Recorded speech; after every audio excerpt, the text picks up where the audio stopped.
Shalom Bapak Ibu Saudara-saudari yang dikasihi oleh Yesus dimanapun kita berada. Salam jumpa kembali dalam renungan firman Allah hari ini. Namun sebelum kita mendengar firman Allah, mari kita persiapkan hati dan pikiran kita, memohon bimbingan Roh Kudus. Kita berdoa. Tuhan Allah Bapa yang mengasihi kami dan sumber dari segala berkat yang kami butuhkan, terima kasih Tuhan, Engkau masih mengizinkan kami bersekutu di dalam firman-Mu. Dimanapun kami berada, kami tahu Tuhan berkuasa atas hidup kami, atas seluruh alam semesta. Karena itu Tuhan, kuasailah hati dan pikiran kami di saat kami mendengarkan firman-Mu. Berikan kami Roh-Mu yang kudus untuk menguduskan hati dan pikiran kami. Dalam nama Yesus kami berdoa. Amin. Firman Allah yang menjadi renungan kita hari ini, Kamis 18 Desember 2025, diambil dari Mazmur 127 ayat 2. Demikian firman Tuhan.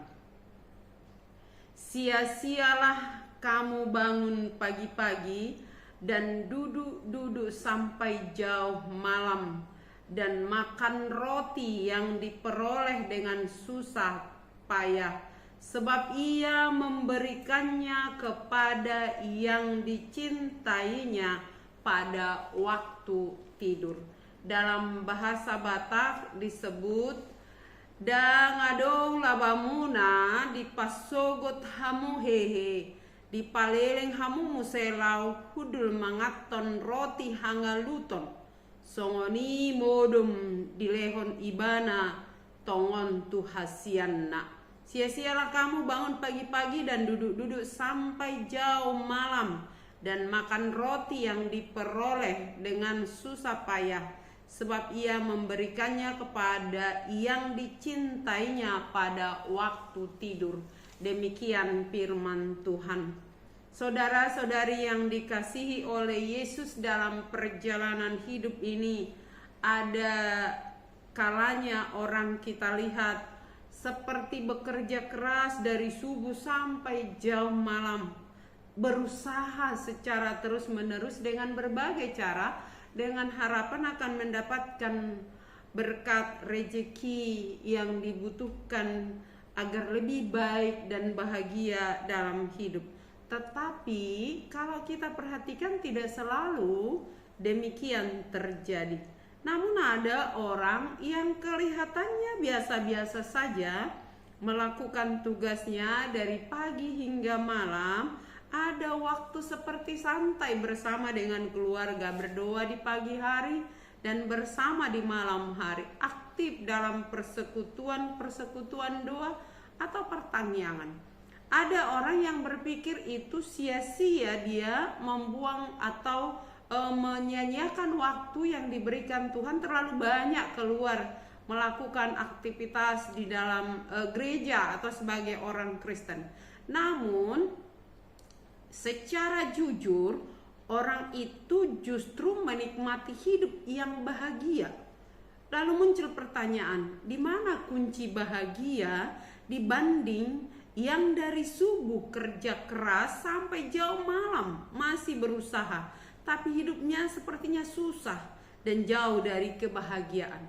Firman hari ini menjawab bahwa kerja keras, usaha, bahkan rezeki akan menjadi sia-sia jika tidak melibatkan Tuhan, jika tidak mengandalkan Tuhan dalam hidupnya.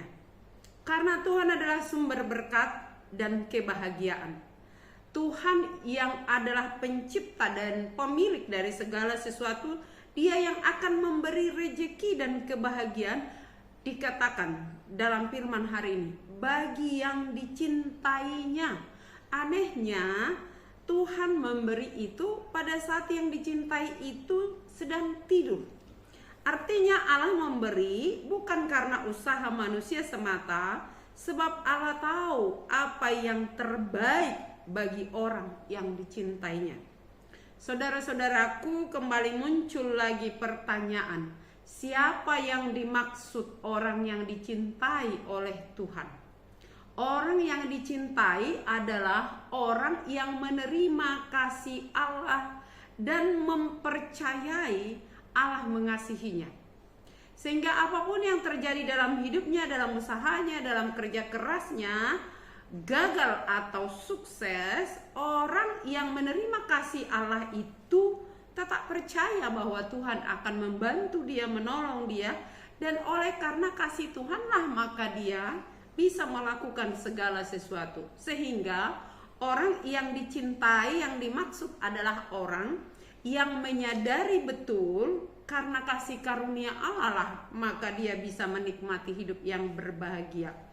Kita bisa bandingkan misalnya dengan sebutan, kalau ada pernah kita dengar, anak kesayangan, anak hasian. Siapa sebenarnya yang menjadi anak kesayangan di tengah keluarga? Apakah orang yang paling pintar, yang paling jenius, yang paling baik? Belum tentu. Bahkan ada kalanya anak yang dilahirkan atau anak kandung itu belum tentu menjadi kesayangan dibanding anak yang bukan anak kandung. Karena apa? Karena bisa jadi anak yang bukan anak kandung itu lebih memahami kasih sayang orang tua, lebih menghargai bagaimana orang tua itu berjuang untuk memberikan yang terbaik buat anaknya. Sehingga proses perjalanan itu bisa membuat orang tua jadi menunjukkan kasihnya kepada orang yang mengerti kasihnya. Sebab kalau orang tua memberikan sesuatu yang berharga kepada anak yang tidak tahu nilai atau harga dari kasih sayang itu sama seperti membuang harta berharga kepada yang tidak memahami, atau kepada, bahkan ada yang mengatakan seperti membuang emas kepada ternak. Itu tidak akan berarti. Jadi proses menjadi orang yang dicintai itu adalah dia tahu bahwa Allah mengasihinya. Dia tahu Allah lebih dahulu memberikan dia kehidupan, lalu dia menghargai kasih sayang Allah itu. Sebab Allah yang menjadikan itu, dia tahu sekali lagi apa yang terbaik buat umat ciptaannya. Misalnya dari awal penciptaan, Allah menciptakan manusia itu, dia melihat tidak baik manusia itu seorang diri. Lalu Allah merancang membuat manusia pertama itu tidur nyenyak. Allah bekerja memberikan seorang penolong bagi manusia itu, Kejadian 2 ayat 18 dan seterusnya. Allah membawa hasil karya Allah itu dan manusia itu menerima, artinya ada respon yang baik terhadap kasih Allah, perhatian Allah, karya Allah di dalam hidupnya. Oleh karena itu dalam hal ini dikatakan, sia-sialah kamu bangun pagi-pagi dan duduk-duduk sampai jauh malam dan makan roti yang diperoleh dengan susah payah, sebab ia Tuhan memberikannya kepada yang dicintainya pada waktu tidur. Allah yang berkarya terlebih dahulu untuk menyelamatkan manusia oleh karena kasihnya yang begitu besar kepada dunia ini, ia mengaruniakan anaknya yang tunggal. Kita sudah mau masuk di Advent keempat. Artinya itulah yang kita ingat, kita persiapkan diri untuk menyambut dia yang akan datang, mengingat kasih sayang Tuhan itu yang telah mengutus anaknya itu. Apakah kita sungguh-sungguh mempersiapkan diri dengan merespon kasih Allah? Orang yang merespon kasih Allah adalah orang yang menghargai kasih itu. Orang yang merespon kasih Allah, dialah yang berbuat sesuai dengan perintah Allah, yaitu hidup dalam kasih. Itulah yang dicintai tadi. Oleh karena itu saudara-saudaraku, firman ini mau mengingatkan kita agar kita selalu bekerja dengan melibatkan Tuhan. Jangan pernah kita mengandalkan pikiran kita, tetapi biarlah kita mengandalkan Tuhan selalu. Karena dia sumber berkat, dia yang akan memberikan yang terbaik buat kita. Dia adalah Tuhan yang maha kuasa, yang sanggup melindungi kita dalam segala hal, seperti yang dialami oleh Daud ketika dia menghadapi Goliat. Daud mengatakan bahwa dia datang dalam nama Tuhan, sementara Goliat datang dengan pedang dan segala macam bentuk persenjataan, Daud hanya mengandalkan Tuhan dan Daud menang. Oleh karena itu ada pilihan ada pada kita. Kita mau menjadi orang yang dicintai, respon kasih Allah dengan baik. Allah sudah lebih dahulu mengasihi kita, mencintai kita. Tugas kita hanya merespon kasih itu, mengandalkan Dia, dan menjadikan Dia Tuhan yang sesungguhnya dapat mengatur hidup kita. Amin. Kita berdoa. Terima kasih Tuhan atas kasih-Mu, atas penyertaan-Mu. Kau Allah yang mengasihi kami. Ajar kami untuk menghargai kasih-Mu itu, sehingga kami boleh menerima kasih-Mu, anugerah-Mu, dan usaha kami, pekerjaan kami tidak menjadi sia-sia. Berkati kami, berikan kami hati yang selalu memahami kasih Tuhan, dan biarlah pengasihan-Mu Tuhan Kau nyatakan buat kami sekalipun kami sering melawan rancangan-Mu di dalam hidup kami. Tuhan yang baik, kami berdoa buat seluruh jemaat-Mu yang mendengarkan firman-Mu ini, dimanapun berada.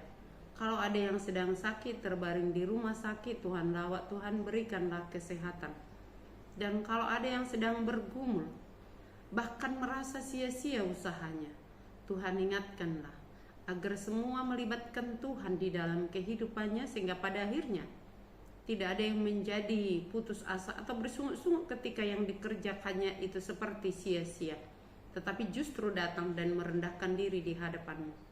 Berkati Tuhan Yesus hamba-hamba-Mu yang memberitakan firman-Mu, berkati umat yang mau mendengarkan firman-Mu, berikan yang terbaik di dalam kehidupannya. Dan kami mohon Tuhan anugerah-Mu, uluran tangan-Mu buat saudara-saudara kami yang mengalami musibah, bencana, tanah longsor, banjir, dimanapun mereka berada, secara khusus yang ada di Sumatera Utara, Sumatera Barat, dan Aceh, dan di berbagai tempat di negara ini Tuhan, yang sedang bergumul oleh karena bencana yang sedang terjadi di luar dari pengetahuan mereka. Bantulah mereka Tuhan dengan cara-Mu, dengan uluran tangan-Mu, melalui orang-orang yang bisa mengulurkan tangannya menjadi perpanjangan tangan Tuhan. Berkati seluruh jemaat-Mu mulai dari anak sekolah minggu sampai yang lansia. Biar semuanya boleh selalu melibatkan Tuhan di dalam kehidupannya. Terima kasih Tuhan untuk semua kebaikan-Mu. Dengar dan sempurnakanlah doa kami di saat kami sama-sama berdoa dalam doa Bapa kami. Bapa kami yang di surga, dikuduskanlah nama-Mu. Datanglah kerajaan-Mu, jadilah kehendak-Mu di bumi seperti di surga. Berikanlah kami pada hari ini makanan kami yang secukupnya, dan ampunilah kami akan kesalahan kami seperti kami juga telah mengampuni orang yang bersalah kepada kami. Dan janganlah membawa kami ke dalam pencobaan, tetapi lepaskanlah kami daripada yang jahat.